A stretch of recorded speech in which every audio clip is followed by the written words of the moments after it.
Saya punya 3 alasan kenapa saya pesimis kalau dikatakan persekutuan orang-orang percaya itu dipersatukan dalam kasih. Yang pertama buktinya adalah di jemaat di Korintus, ya, dia di 1 Korintus yang saya bagikan itu.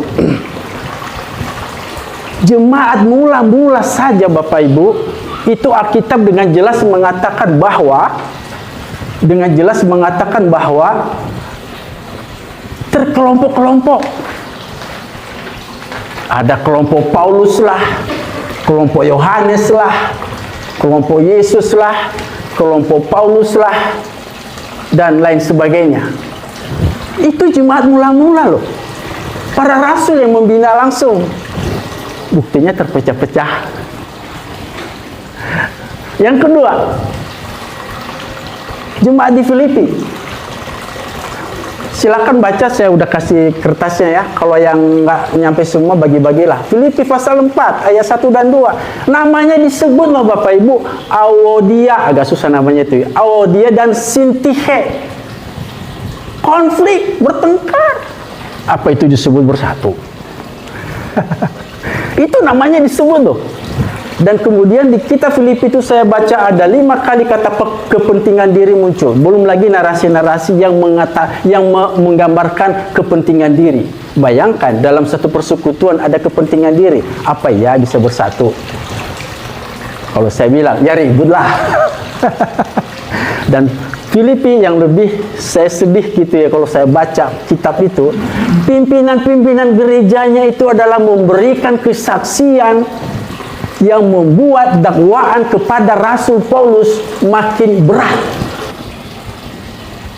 Bukti yang ketiga, kitab Kolose sendiri. Bapak Ibu, kitab Kolose itu sebetulnya posisinya itu berdekatan dengan Laodikia dan Hierapolis. Itu satu wilayah itu pada zaman itu. Oke, sedikit belajar kitab ya. Makanya kalau Bapak Ibu baca kitab Kolose, 2 kota ini muncul. Ada beberapa kali muncul kata Laodikia dan Hierapolis. Itu memang berdekatan. Bahkan satu ayat mengatakan, suratku yang ke Laodikia bacakan juga di Kolose. Suratku yang di Kolose bacakan juga di Laodikia. Ada ayatnya itu. Sayangnya sampai detik ini surat Paulus kepada Laodikia nggak pernah ketemu. Oke, terlepas dari itu, yang saya mau bilang adalah di surat Yohanes di kitab Wahyu yang ditulis tahun 90-90-an, salah satu dari 7 jemaat yang dikritik dengan pedas oleh Tuhan Yesus adalah jemaat Laodikia, yang kurang lebih karakternya sama dengan jemaat Kolose dan Hierapolis. Dan saya udah kasih catatan di situ, Wahyu pasal 3 ayat berapa di situ. Kritikannya pedas sekali Bapak Ibu. Kamu suam-suam kuku, tidak dingin, tidak panas, dan ada kata-kata yang mengerikan di situ. Karena kamu suam-suamuku, maka apa dikatakan? Muntah. Wah, ngeri Bapak Ibu. Dan kitab Kolose itu ditulis sekitar tahun 50-an. Jadi kalau tahun 90-an kurang lebih itu 40-45 tahun kemudian, jemaahnya udah kayak begitu. Dalam satu generasi. Artinya apa? Apakah itu bukti ada satu persekutuan kasih? Saya kok ragu ya. Semua ajak kita pesimis dulu ya. Lalu untuk apa kita bersekutu malam ini bicara tentang komunitas dipersatukan dalam kasih Allah? Apakah ada sisi optimis kita? Gimana? Bapak tuan rumah, kita optimis ya? Dasarnya apa Pak?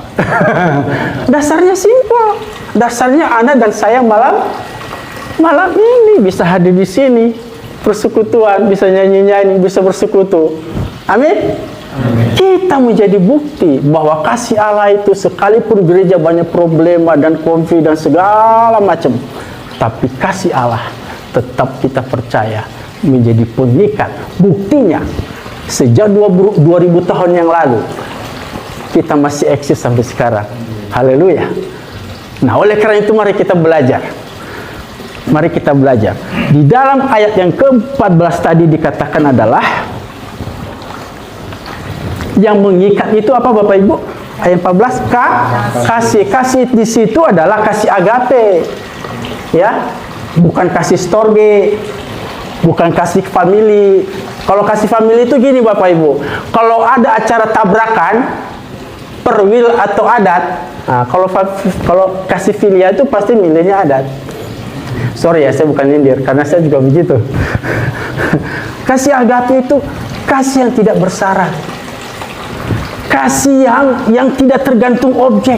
Contoh misalnya, ini saya nggak begitu kenal Bapak ini contoh aja, saya sengaja membuat kurang begitu kenal Pak ya. Andai kan saya mengasihi Bapak ini bukan karena dia layak saya kasih atau tidak, itu kasih agape. Tapi memang saya harus mengasihi, itu kasih agape. Kasih yang tanpa syarat, kasih yang berinisiatif. Dikatakan di sana, kenakanlah. Jadi mestinya itu baju kita gitu loh. Dalam tanda kutip ya. Mestinya itu baju kita.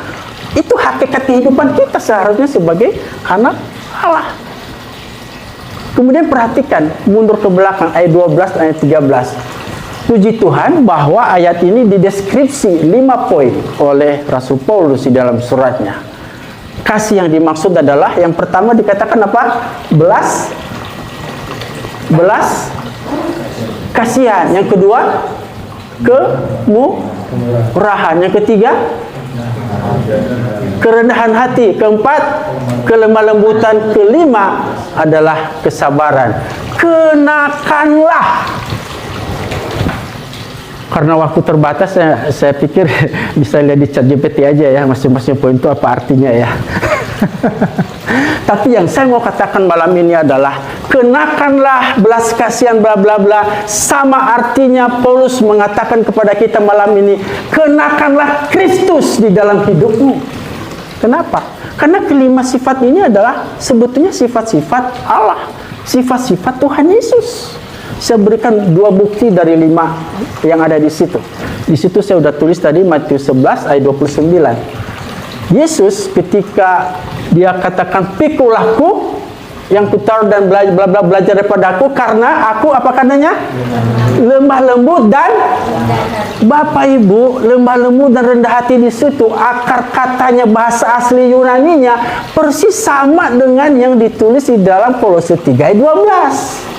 Dengan kata lain, itu adalah sifat-sifat Kristus. Itu adalah karakter Kristus. Makanya di dalam Galatia ayat 27 dikatakan kenakanlah Kristus. Yang terakhir, Galatia 3 ayat 27. Karena kamu semua yang dibaptis dalam Kristus telah mengenakan Kristus. Jadi kita ini seharusnya sebagai manusia baru, kita mengenakan Kristus. Dimanapun kita berada, orang pasti akan melihat bajunya Tuhan Yesus. Yang penuh belas kasihan, yang penuh kemurahan, murah hati, rendah hati. Waduh, mantap, rendah hati. Yakin semua di sini rendah hati? Amin. Kalau saya ateis mungkin satu pun gak ada yang lulus ini soal rendah hati. Kesabaran, benar, sabar semua nih sini. Dalam ayat 13 sekali lagi saya ulangi, kesabaran di sini dibagi 2 di sana. Bahasa harafiahnya kalau saya terjemahkan maksudnya begini. Sabarlah kamu kepada orang yang menjengkelkan kamu, yang membuat kamu kesel. Kira-kira begitu bahasa ininya, bahasa terjemahan bebasnya. Itu maksudnya di situ, kesabaran. Yang kedua, ampunilah. Sebetapa orang menjengkelkan, menghina kamu, menghakimi kamu, menyalahkan kamu, ampunilah. Mestinya itu baju kita Bapak Ibu. Pesan Tuhan Yesus malam ini, itu baju kita sebagai manusia baru. Sudah manusia baru semua kan? Amin. Amin ya. Betul, udah kenakan ini baju Tuhan Yesus? Udah, jujur aja belum. Kenapa sih malu-malu? Belum. Kenapa? Makanya tadi saya ajak kita baca mulai dari ayat yang pertama. Karena kuncinya ada di sana. Karena itu apabila kamu dibangkitkan bersama dengan Kristus. Ini pengakuan iman kita begitu kan? Kita percaya bahwa Yesus telah bangkit. Itu kalau pengakuan itu nggak main-main loh Bapak Ibu. Pengakuan iman itu, Bapak Ibu, saya sadar nggak ketika kita melakukan pengakuan iman? Apa konsekuensinya? Dan hebatnya, saya hitung tidak kurang dari 50 kali per tahun kita melakukan pengakuan iman rasuli. Menurut saya, pengakuan iman rasuli itu lebih dari ikrar loh. Ikrar itu apa? Satu janji loh. Menurut saya lebih dari ikrar. Kalau saya bilang pengakuan iman rasuli itu beda-beda tipis dengan apa namanya, bersumpah minus sedikit sekian persen. Kalau bersumpah kan nggak boleh ya. Jadi kita kurangi dikit sekian persen. Nah itu pengakuan iman. Nggak main-main loh. Makanya waktu kita pengakuan iman, boleh nggak begini? Pengakuan iman atau sambil merokok, pengakuan boleh nggak? Boleh. Harus begini ya. Sumpah pemuda. Ya Allah. Serius loh Bapak Ibu. Tapi saya mau tanya, sadar nggak ketika mengatakan Yesus dibangkitkan? Apa artinya bersama Yesus dibangkitkan? Kalau dibangkitkan berarti pernah apa? Mati. Apa begini kira-kira? Yesus mati, ketika dia bangkit lalu kita bersama-sama. Matinya Yesus aja. Kita waktu bangkitnya kita bersama-sama. Apa begitu? Ya bersama Tuhan Yesus lah. Kan di dalam pengakuan itu kita mengatakan disalibkan, mati, dan dikuburkan. Bapak sadar nggak? Bapak dan saya sadar nggak ketika mengatakan itu apa konsekuensinya bagi Anda dan saya? Apa yang dimatiin? Kan begitu. Kan itu simbolik. Emang kita mati ketika kita percaya? Kan tetap hidup secara manusia. Lalu yang mati apanya? Yang mati apanya? Manusia lamanya. Nah, malam ini saya mau tegaskan, manusia lama sebetulnya di sini ada dua. Yang mati ada dua sebetulnya. Yang mati yang pertama gini. Oke, sebelum saya masuk ke situ saya mau gambarkan dulu begini. Kalau Bapak Ibu baca di dalam, khususnya di dalam kitab Roma, selalu muncul kata hamba dosa. Hamba dosa, betul ya? Selalu muncul kata hamba dosa ya. Jadi karena di dalam Alkitab dosa itu dipersonifikasi Bapak Ibu, seperti punya pemerintahan, makanya disebut hamba dosa. Kalau hamba dosa artinya dosa itu memiliki hamba tersebut, itulah artinya. Dosa itu memiliki hamba tersebut. Oke? Ngerti maksudnya ya? Nah dulu, zaman dulu, hamba itu nggak punya kuasa kepada dirinya sendiri Bapak Ibu. Yang berkuasa pada dirinya sendiri adalah sang pemilik. Jadi kalau disebut hamba dosa, berarti yang memiliki kita dosa. Dalam arti dosa ini dipersonifikasi. Mudah-mudahan ngerti maksudnya dipersonifikasi ya. Hamba dosa. Nah, ketika kita dalam hamba dosa disebut manusia lama. Ketika masuk menjadi manusia baru, kita menjadi hamba siapa Bapak Ibu? Hamba Kristus. Jadi ketika kita mengaku percaya disalibkan, mati dan dikuburkan, maka satu hal yang terjadi adalah kita berubah dari hamba dosa menjadi hamba Kristus, dari manusia lama ke dalam manusia baru. Dan itu 100% wewenangnya Tuhan. Kita secuil pun kita nggak punya kompensasi atau kontribusi untuk keselamatan jiwa kita sendiri. Itu yang pertama. Tetapi yang kedua terkait dengan malam ini, apakah urusannya sudah selesai? Apakah urusan keberdosaan udah beres? Kita udah manusia baru nih, udah percaya. Apa udah beres? Menurut Kolose pasal 3 tadi, belum. Itu sebabnya dilanjutkan dengan ayat yang ke-5. Kata kunci di sana, ini konteksnya manusia baru loh, bukan manusia lama. Ini manusia baru.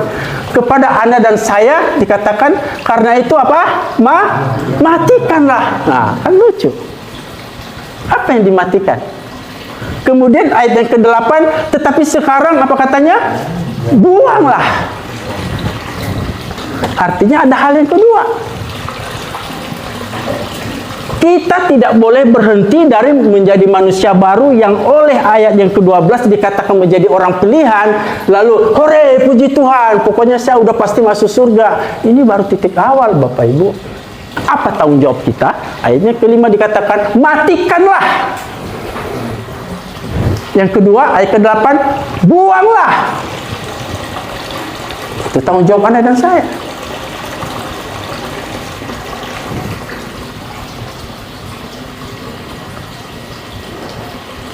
Bapak Ibu, supaya bisa mengerti gambarannya, misalnya gini.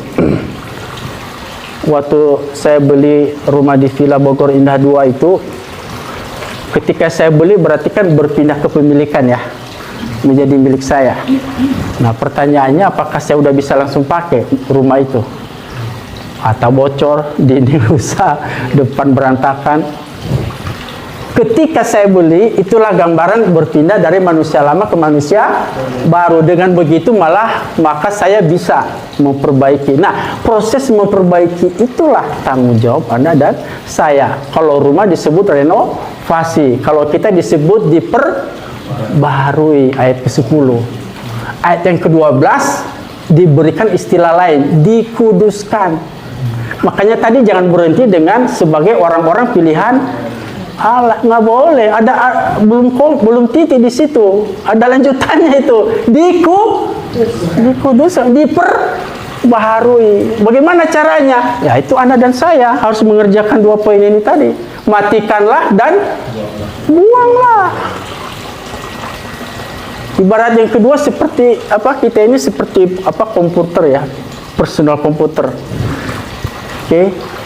Komputer saya misalnya rusak kena virus, ya virusnya saya kasih antivirus, ya kan? Ya bersihlah komputernya. Tapi pertanyaannya apakah komputernya udah bisa saya pakai? Ya belum lah. File-filenya harus saya rusak-rusak harus saya buang. Harus saya buang. Hanya dengan cara itu maka saya bisa mengisi file yang baru, betul ya? Kalau saya salah, tolong direvisi atau direvisi yang lebih baik. Betul ya? Nah, hanya dengan kita mematikanlah bla bla bla bla bla, buanglah bla bla bla bla, maka kita mengenakan karakter Kristus. Ini nggak kebetulan di ayat 8 tuh dimulai kata pemarah. Nah, ini pemarah. Rupanya memang yang paling umum di gereja itu pemarah. Rupanya Tuhan Yesus sebelum ada kita lahir pun Yesus sudah tahu yang jadi masalah utama di gereja sehingga tidak ada dipersatukan dalam kasih itu. Menurut ayat 8, marah, geram, ya beda-beda tipis itu ya. Geram, udah marah, udah geram. Ada tukang marah di sini? Pasti nggak ada yang ngaku ya. Ada yang suka marah-marahin istri, Bu? Suka dimarah-marahin nggak? Atau malah suaminya dimarah-marahin? Mana ini akhir bulan gajinya cuma segini? Ada nggak bapak-bapak? Ada yang takut istri? Hah?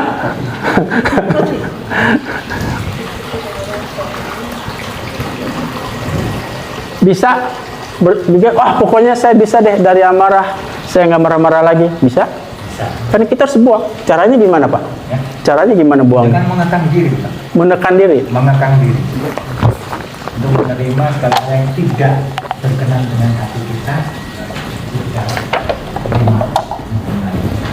Mengekang diri ya?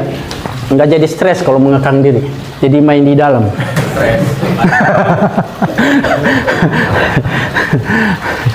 Nah, ini saya beritahu malam ini. Mungkin Bapak Ibu belum pernah mendengar apa yang saya sampaikan malam ini.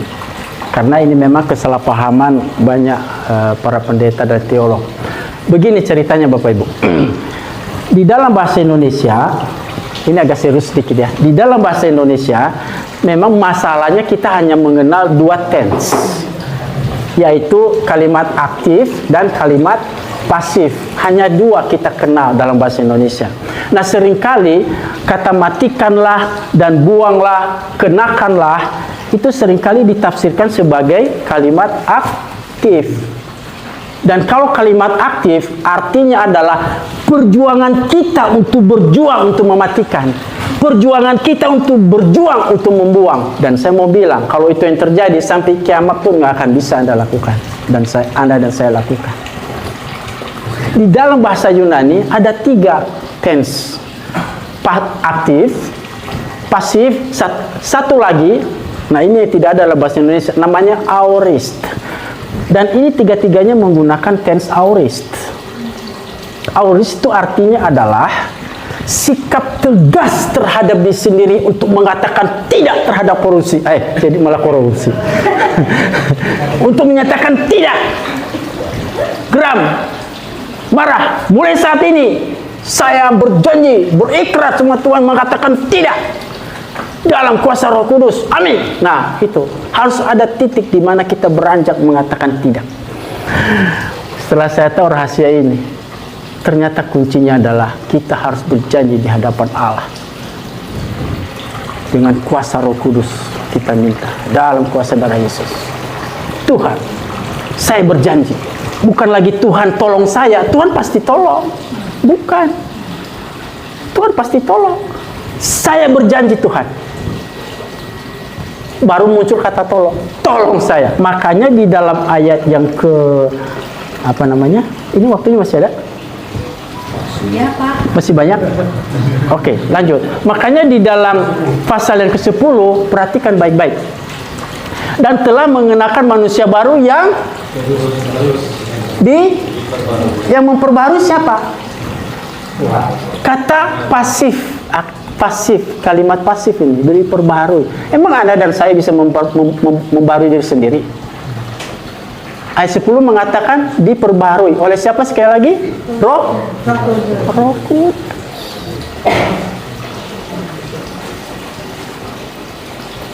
Hanyalah dengan kuasa Roh Kudus juga maka kita mengenakan Kristus. Oleh karena itu, bagaimana Roh Kudus bekerja? Yang pertama adalah bersikap tegas. Makanya jemaat Kolose yang suam-suam kuku nggak kepake di hadapan Tuhan, dimuntahin. Jadi kalau ada di sini yang suka pelin-pelan, kiri oke, kanan oke, bertobat malam ini. Harus tegas dalam iman kepada Tuhan Yesus. Penting sikap tegas dalam hal dosa. Itu yang pertama, baru Roh Kudus bekerja. Kalau enggak, percayalah sama saya, nggak akan pernah Roh Kudus bekerja. Aduh, ntar aja ya. Aduh, namanya juga manusia, merokok lagi. Aduh, saya kadang-kadang sedih dalam hati. Pak Reva namanya juga manusia, merokok lagi. Dalam hati, ya udahlah, terserah lo. Harus ada sikap tegas. Kalau ada yang merokok malam ini, katakan pada Tuhan Yesus, malam ini Tuhan Yesus, dalam nama Yesus, saya berjanji tidak merokok lagi. Besok merokok nggak apa-apa, tapi sudah ada komitmen. Percayalah, akan ada perubahan. Yang kedua, bagaimana Roh Kudus bekerja? Hanya mungkin Roh Kudus bekerja kalau kita tahu apa yang harus dimatikan, kalau kita tahu apa yang dibuang, kalau kita tahu apa yang dikenakan. Dari mana kita tahu itu? Dari firman. Makanya orang manusia baru itu pasti haus firman Tuhan. Nggak mungkin ya, pasti haus. Pasti pengen PA itu, wow, PW itu PA, wow, udah kesenangan dia itu. Kenapa? Hanya dengan cara itu Roh Kudus bekerja. Yohanes 14 ayat 29. Roh Kudus mengingatkan kita akan kebenaran. Yang ketiga, bagaimana Roh Kudus bekerja? Hanya mungkin kalau Anda dan saya senantiasa berserah kepada Dia. Kata kenakanlah di dalam ayat yang ke-14 itu menggunakan present continuous, artinya terus menerus, tapi sifatnya voice to middle, jadi kepada diri sendiri. Ya, bahasa sederhananya begini, kita terus menerus. Apa yang terus menerus? Berserah. Bagaimana berserah? Yesus sudah kasih contoh di Getsemane. Yesus mengatakan, Tuhan, kalau bisa lepaskan cawan ini daripadaku. Tapi enggak sampai titik di situ, bukan? Yesus melanjutkan, tetapi biarlah kehendakmu yang jadi. Kata kehendakmu itu adalah hati berserah. Dan mesti itu yang kita lakukan dalam kehidupan kita. Dan ada di dalam doa Bapa kami. Makanya Rasuli tadi, oke, sekarang doa Bapa kami. Pernah nggak Bapak Ibu sadar ketika mengatakan jadilah kehendakmu di bumi seperti di surga? Atau hanya diucapkan semata-mata karena liturgi gereja tanpa penghayatan? Kalau Bapak Ibu dan saya menghayati kata itu, itulah kata berserah kepada Tuhan. Karena pembaharuan, pengudusan itu bersifat progresif.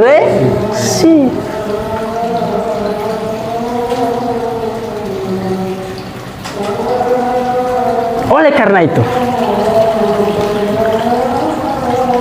jam 7 ya. Oleh karena itu,